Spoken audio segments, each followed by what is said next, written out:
The dark night of the soul. What it really means and how to survive it. Have you ever felt completely lost, like everything you once believed in suddenly collapsed? Like you're stuck in the dark, and nothing makes sense anymore? You're not broken.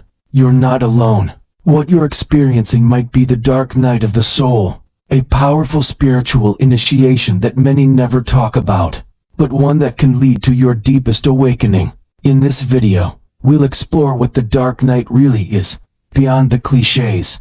You'll learn why it happens, how to recognize it, and most importantly, how to survive and grow through it. If you're questioning your path, your purpose, or even your identity, this is for you. By the end, you'll understand the hidden meaning behind your suffering, and how this darkness can actually become the doorway to a more authentic, aligned, and awakened life. What is the dark night of the soul?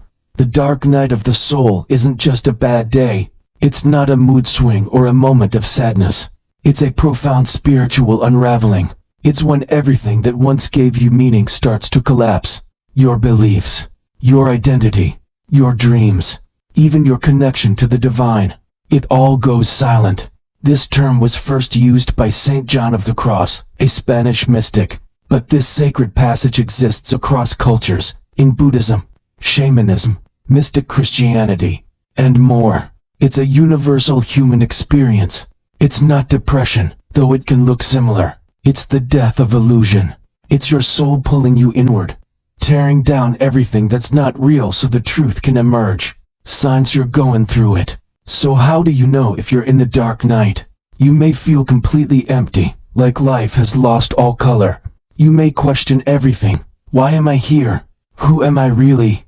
What's the point of all this? You might feel disconnected from your purpose, from people, even from spirit itself. It may feel like the universe has abandoned you, like the light is gone. But something deeper is happening. You might feel exhausted, emotionally, mentally, spiritually. Nothing brings joy anymore. Not even the things you once loved. You might crave solitude. Not because you're depressed, but because your soul is whispering, go inward. Have you felt like that lately? As if you're in the middle of something huge, but invisible? That's the dark night. It's sacred, and it has a purpose. Why it happens? Why would your soul lead you into the darkness? Because your current version of reality can no longer hold your growth.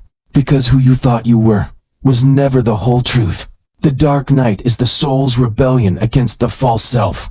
It's a dismantling, a shedding, a sacred death, so that something real can be born.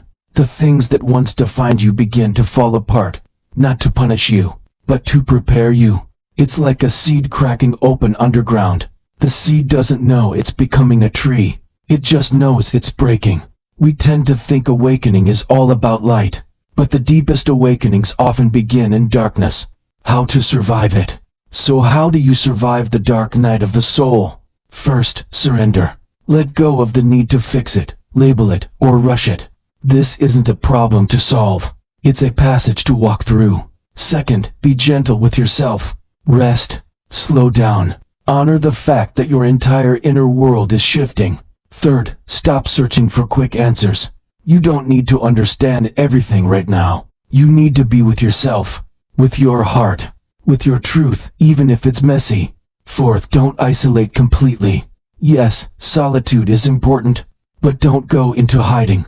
Find safe spaces, people who can hold space for you, even if they don't fully understand. Fifth, lean into spiritual practices, but without trying to fix the pain. Meditation, journaling, prayer, nature, not to escape the darkness, but to walk with it.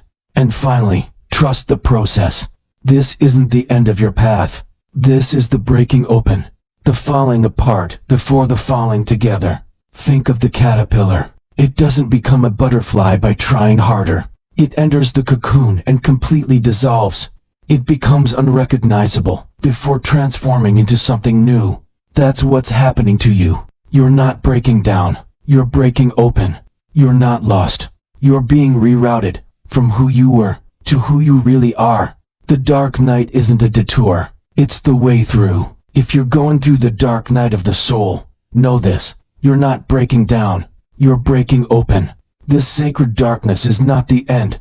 It's the beginning of who you truly are. And if this experience resonates with you, if you've always felt different, deeply intuitive, highly sensitive, or like you don't quite belong in this world, you may be an indigo soul. Many indigo adults go through a dark night as a kind of awakening, a soul initiation, because their mission is bigger. Their heart is wired for truth, and their spirit is here to shift consciousness. If that speaks to something inside you, I invite you to watch our video. What is an indigo soul? 10 traits of indigo adults. It might help you see your path and your pain through an entirely new lens. Click the link on screen or in the description below to explore more. And if this message touched you, don't forget to like, share, and subscribe to Indigo Vision for more soul-aligned insights and guidance. You were never meant to fit in. You were meant to wake up and guide others through the dark, just like you're doing now.